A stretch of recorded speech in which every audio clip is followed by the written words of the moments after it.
예수께서 길을 가실 때에 날때부터 맹인된 사람을 보신지라.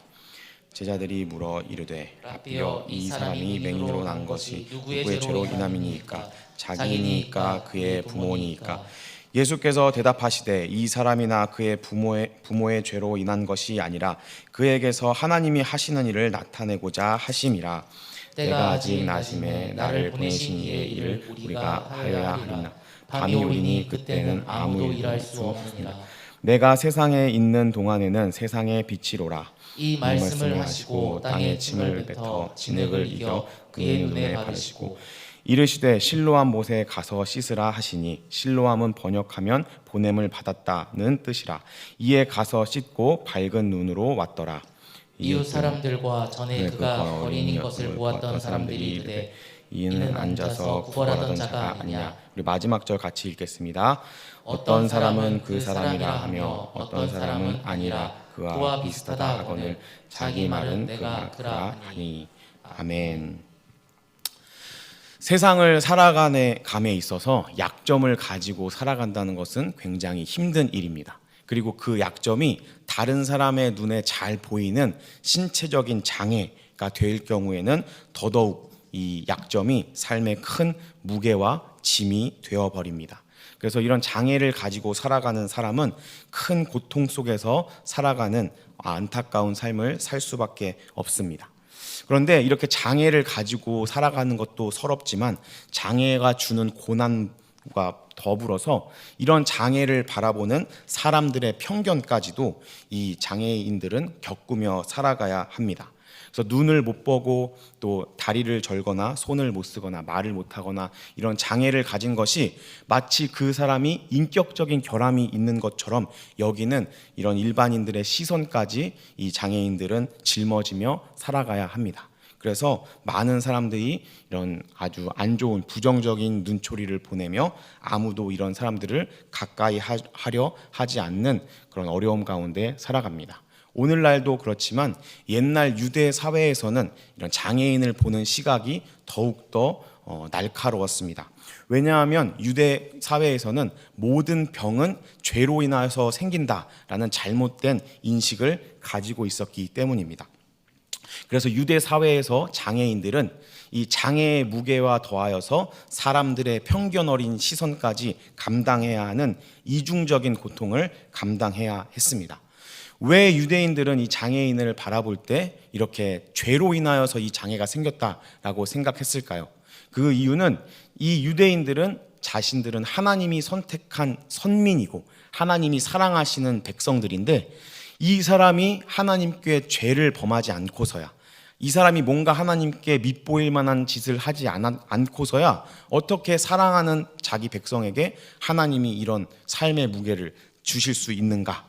하나님이 돌보시는 백성에게 어떻게 이런 일이 생길 수 있는가라는 잘못된 생각을 가지고 있었기 때문입니다. 그래서 까닭없이 이렇게 하나님께서 선택한 이스라엘 백성에게는 까닭없이 병이 걸리거나 이런 장애가 생기지 않을 것이다 라고 생각하고 모든 병자들은 하나님께 죄를 지은 것이다 라는 잘못된 결론에 다다르게 되었습니다.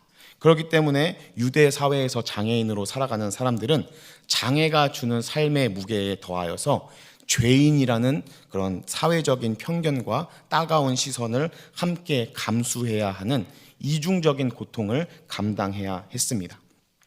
그래서 오늘 우리가 본문에 같이 읽은 본문에 나오는 것처럼 소경된 사람을 보고 예수님의 제자들이 예수님께 평소에 궁금해했던 죄의 문제에 대해서 질문을 던지는 모습을 볼 수가 있습니다. 이 날 때부터 소경이 된 사람이 제자들에게는 굉장한 궁금증이었을 것입니다. 왜냐하면 이 유대인으로서 제자들이 가지고 있던 모든 병은 죄로 인해서 생긴다라는 이 사실을 날 때부터 소경이 된 이 사람에게 적용하기에는 뭔가 석연치 않은 구석이 있었기 때문입니다. 왜냐하면 이 사람이 그러면 날 때부터 죄인으로서 이렇게 소경이 된 것은 누구의 죄 때문인가? 이 사람이 엄마 뱃속에서 지은 죄 때문인가? 만일에 이 사람이 엄마 뱃속에서 지은 죄 때문이라면 과연 이 사람은 엄마 뱃속에서 무슨 짓을 했길래 이렇게 눈이 멀 정도의 심각한 죄를 지었고 그 죄의 대가를 치러야 하는가라는 의문이 생긴 것이고요. 또 만일에 부모의 죄 때문이라면 과연 부모의 죄 때문에 이 죄 없는 어린아이가 그 죄의 대가를 치르는 것이 합당한 것인가라는 의문을 제기하기 때문입니다.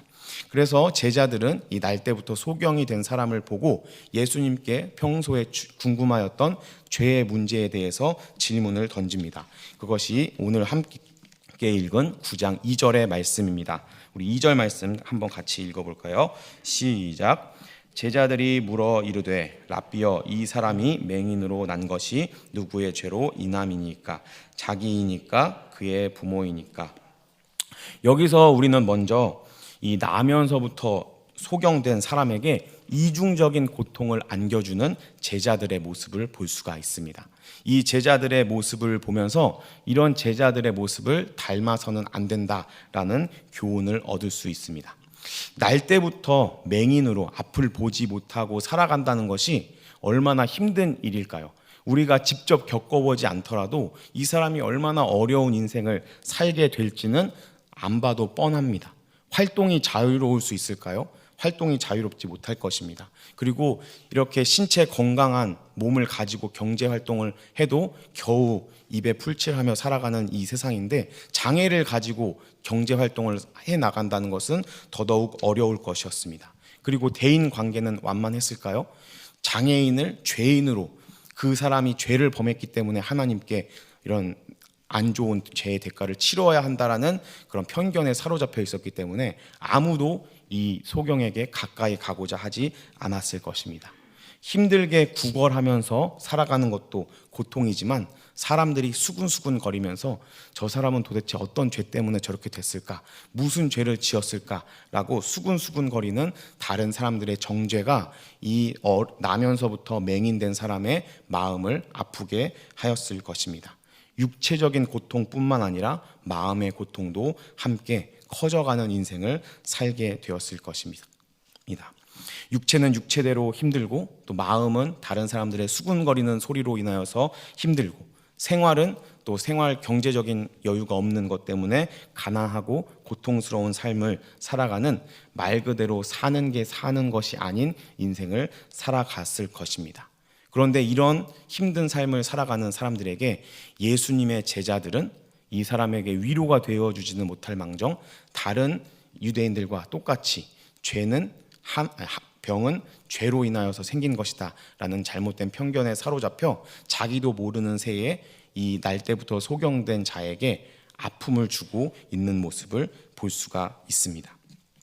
이 제자들은 단순히 궁금증 때문에 예수님께 물어본 것이겠지만 그 제자들의 질문을 멀리에서 귓등으로 듣고 있었을 이 날 때부터 소경인 사람은 마음의 상처가 심했을 것입니다.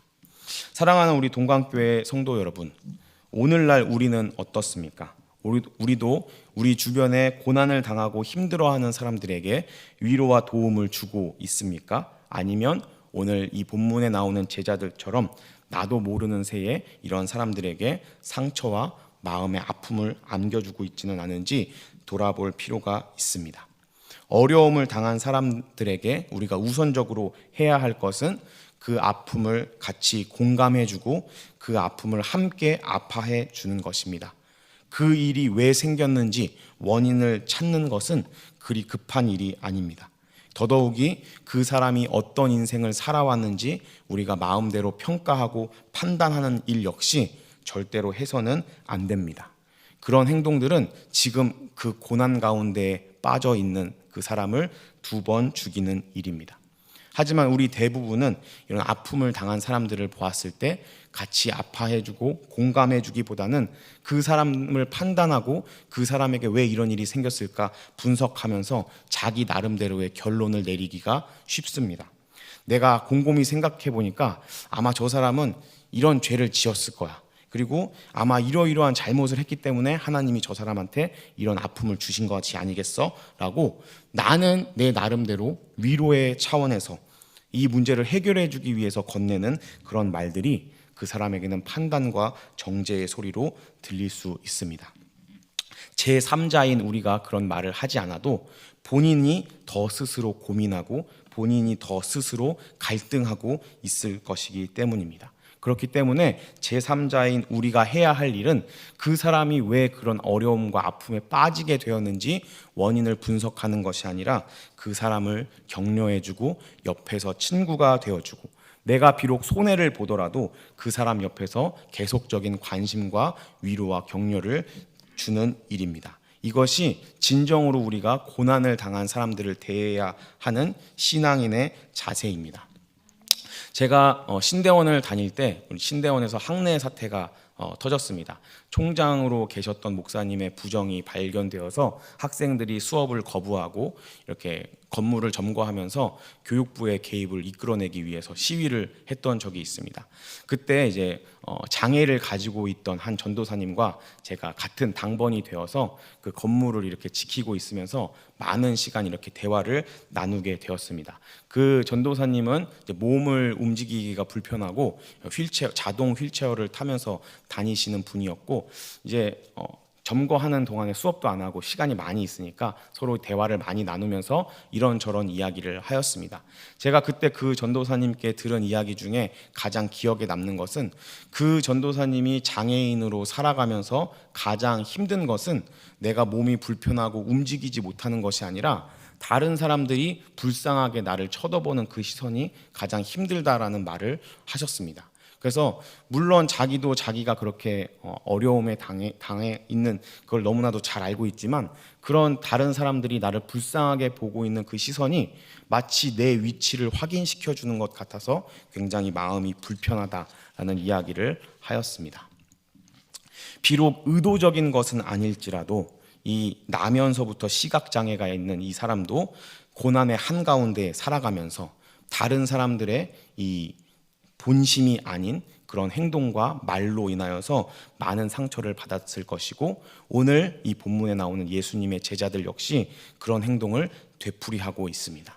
그런데 우리 예수님께서는 이런 제자들의 질문에 이렇게 대답하십니다. 3절 말씀입니다. 3절 말씀 같이 읽겠습니다. 시작. 예수께서 대답하시되 이 사람이나 그 부모의 죄로 인한 것이 아니라 그에게서 하나님이 하시는 일을 나타내고자 하심이라. 아멘. 이것이 얼마나 정말 놀랍고 위대한 선언입니까? 유대인들은 모든 병은 죄로 인해서 생긴다라고 생각했습니다. 유대의 종교 지도자들 뿐만 아니라 일반 백성들도, 심지어 예수님의 제자들도, 그리고 이 장애를 안고 살아가는 이 시각장애인 역시도 이런 생각을 하면서 살아갔을 것입니다. 내가 지금 겪고 있는 이 장애는 죄로 인한 죄의 대가이고, 나는 평생 이렇게 누가 지었는지도 모를 죄를 안고 살아가야 한다. 이 삶의 굴레에 순응하며 아무런 희망 없이 살아가야 하는 고되고 힘든 인생을 그냥 그대로 받아들여야 하는 그런 안타까운 인생에게 예수님께서는 너의 장애는 결코 부모나 너의 죄 때문이 아니라 하나님이 하시는 일을 나타내기 위한 것이다 라고 말씀하고 있습니다. 이 사람은 평생 이런 말을 듣지도 못했을 것이고, 이런 말을 듣게 될 것이다 라고 기대하지도 못했을 만한 엄청난 말씀을 예수님께서는 지금 하고 계십니다. 이 예수님의 말씀이 이 사람에게는 진정으로 복된 소식이고 복음입니다. 잘못된 운명론에 빠져서 장애를 입은 채로 자신의 삶에 아무런 희망을 두지 못하고 살아가는 이 시각장애인에게 예수님께서는 그 모든 잘못된 운명의 굴레를 거부하고 새로운 희망을 가지고 살아갈 수 있는 계기를 마련해 주셨습니다. 자신의 장애가 죄의 결과가 아니라 하나님의 일을 나타내기 위한 것이다라는 소망의 메시지를 주셨습니다. 예수님의 이 복된 소식을 듣게 된 시각장애인은 이 장애가 죄의 업보가 아니라 내가 죄값을 치루어야 하는 것이 아니라 하나님의 일을 위함이다라는 이 말을 듣고 아주 완전한 해방감을 느꼈을 것입니다.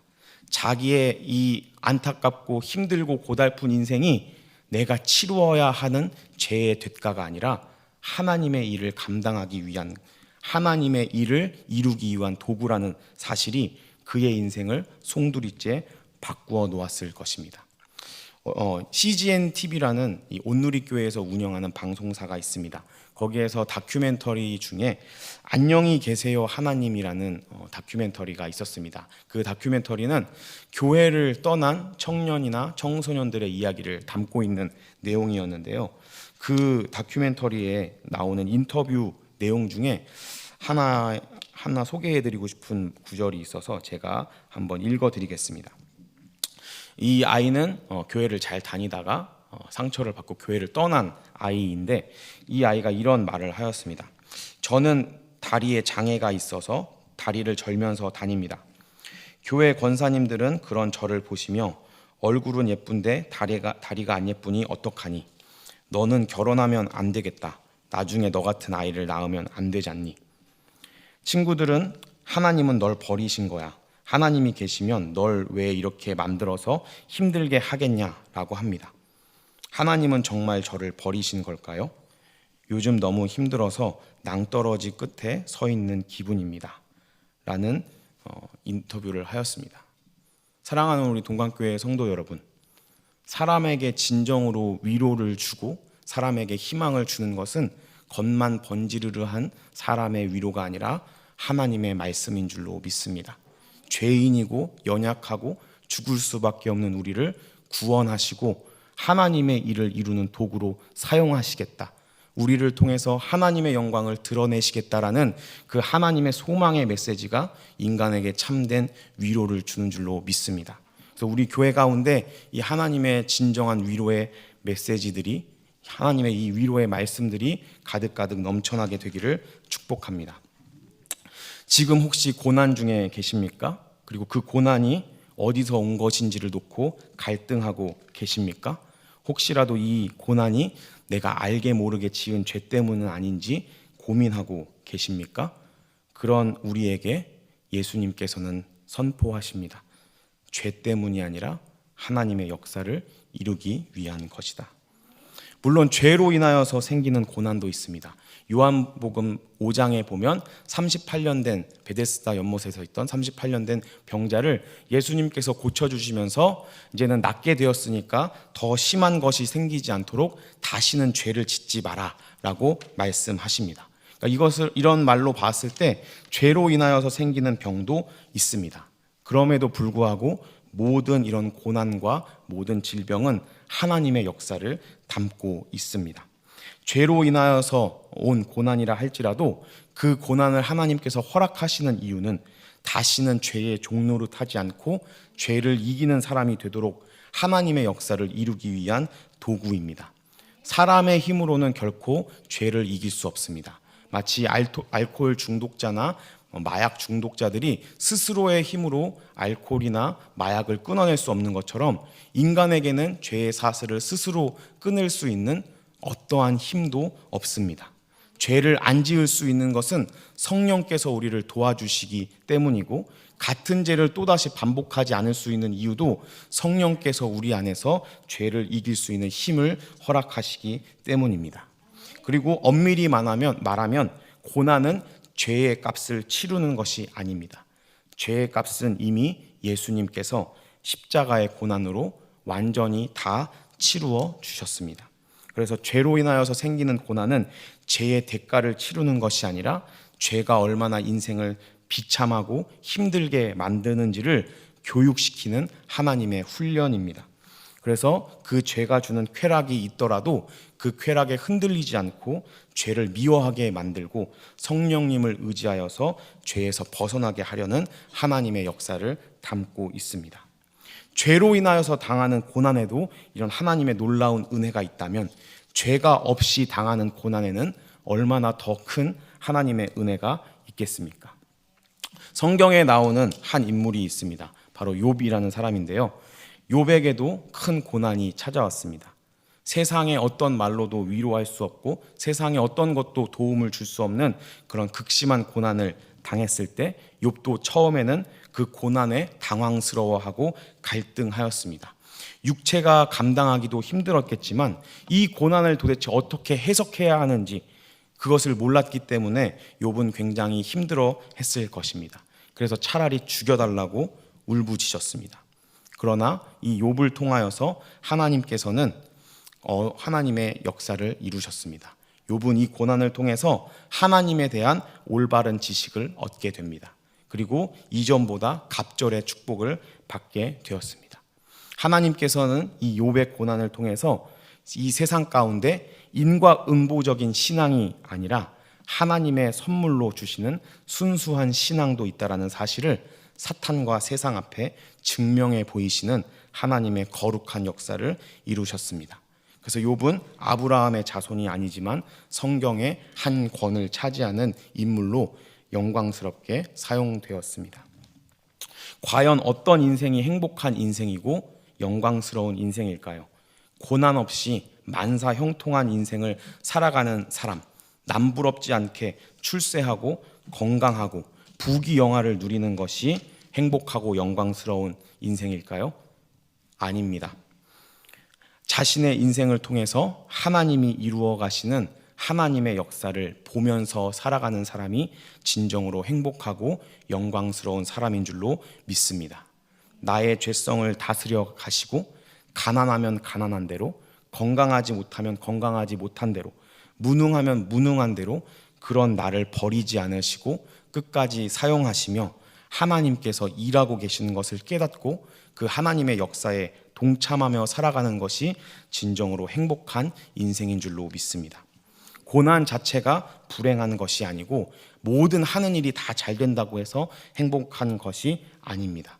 고난 속에서도 자신을 다듬어 가시고 하나님의 뜻을 이루어 가시는 하나님을 발견한다면 그 고난은 고난이 아니라 행복입니다. 고난 속에서도 하나님의 뜻을 묻고 그 하나님의 일을 이루어 나아간다면 하나님께서는 그 고난을 통해서 나를 높여 주실 것이고 고난을 통해서 나의 인생을 더욱더 빛나게 하실 것입니다. 그래서 사랑하는 우리 동강교회 성도 여러분, 고난을 고통으로만 생각하지 마십시오. 그래서 빨리 벗어나야 할 대상으로 여기지 마시기를 축복합니다. 고난 속에서도 하나님의 뜻을 구하시기를 축복합니다. 그리고 그 고난을 통해서 하나님께서 나와 이 세상에 보여주시고자 하는 하나님의 뜻이 무엇인지를 찾고 구하며 살아가시기를 축복합니다. 그렇게 우리가 고난을 바라보며 살아갈 때 내가 당하는 고난은 창피한 일이고 아픔이 아니라 기쁘고 희망스러운 것으로 바뀔 줄 믿습니다. 우리의 고난 역시도 오히려 우리의 자랑거리가 될 줄로 믿습니다. 그리고 그 고난을 이기게 되었을 때 정금과 같이 이 세상에 하나님의 영광을 드러내는 우리의 귀한 인생이 될 줄로 믿습니다. 말씀을 정리하겠습니다. 오늘 설교의 제목 연탄재 함부로 차지 마라는 안도현 시인이 쓴 너에게 묻는다라는 시의 일부분입니다. 제가 이 시를 한번 읽어드리겠습니다. 너에게 묻는다, 안도현. 연탄재 함부로 차지 마라. 너는 누구에게 한 번이라도 뜨거운 사람이었느냐? 자신의 몸뚱아리를 다 태우며 뜨끈뜨끈한 아랫목을 만들던 저 연탄재를 누가 함부로 발로 찰 수 있는가? 자신의 목숨을 다 버리고 이제 하얀 껍데기만 남아있는 저 연탄재를 누가 함부로 발길질 할 수 있는가? 사랑하는 우리 동강교회 성도 여러분, 이 세상에서는 누구나 타지 않은 강하고 튼튼한 까만 연탄으로 남고 싶어 합니다. 초라하고 쉽게 부서지는 연탄재가 되고 싶어 하는 사람은 아무도 없습니다. 하지만 우리는 우리의 주인이 되시는 예수 그리스도를 위해서 기꺼이 연탄재가 되기를 각오한 사람들인 줄로 믿습니다. 이 안도현 시인의 이 시 바로 뒤에 연탄 한 장이라는 시가 이어집니다. 이 시의 일부분을 제가 읽어드리겠습니다. 삶이란 나 아닌 그 누구에게 기꺼이 연탄 한 장 되는 것. 연탄은 일단 제 몸에 불이 옮겨 붙었다 하면 하염없이 뜨거워지는 것. 매일 따스한 밥과 국물을 퍼먹으면서도 몰랐네. 온몸으로 사랑하고 나면 한 덩이 재로 쓸쓸하게 남는 게 두려워 여태껏 나는 그 누구에게도 연탄 한 장도 되지 못하였네. 생각하면 삶이란 나를 산산이 으깨는 일. 눈 내려 세상이 미끄러운 어느 이른 아침에 나 아닌 그 누가 마음 놓고 걸어갈 그 길을 만들 줄도 몰랐었네 나는. 사랑하는 우리 동강교회 성도 여러분, 이 세상에서 기꺼이 손해보고 다른 사람을 위해 희생하는 삶을 살아가는 것은 마치 장애를 가지고 이중고를 겪으며 살아가는 그런 삶과 같다라는 생각을 해봅니다. 세상 사람들은 그런 인생을 기피합니다. 남들보다 낮아지고 헌신하는 자리로 가기를 꺼려합니다. 하지만 우리는 기꺼이 그런 초라하고 다른 사람들에게 함부로 발로 차이는 연탄재가 되기로 결단하는 사람들일 줄로 믿습니다. 산산이 으깨져서 나 아닌 그 누군가 마음 놓고 걸어갈 길을 만드는 사람들일 줄로 믿습니다. 그 길을 통해서 우리 주인 되신 예수 그리스도께서 다시 오실 것입니다. 우리 모두 우리의 삶을 이 세상을 위해서 기꺼이 헌신하며 내려놓으며 예수님이 다시 오실 그 길을 만들어 나가는 귀한 하나님의 역사에 동참하는 축복이 있으시기를 예수님의 이름으로 축복합니다.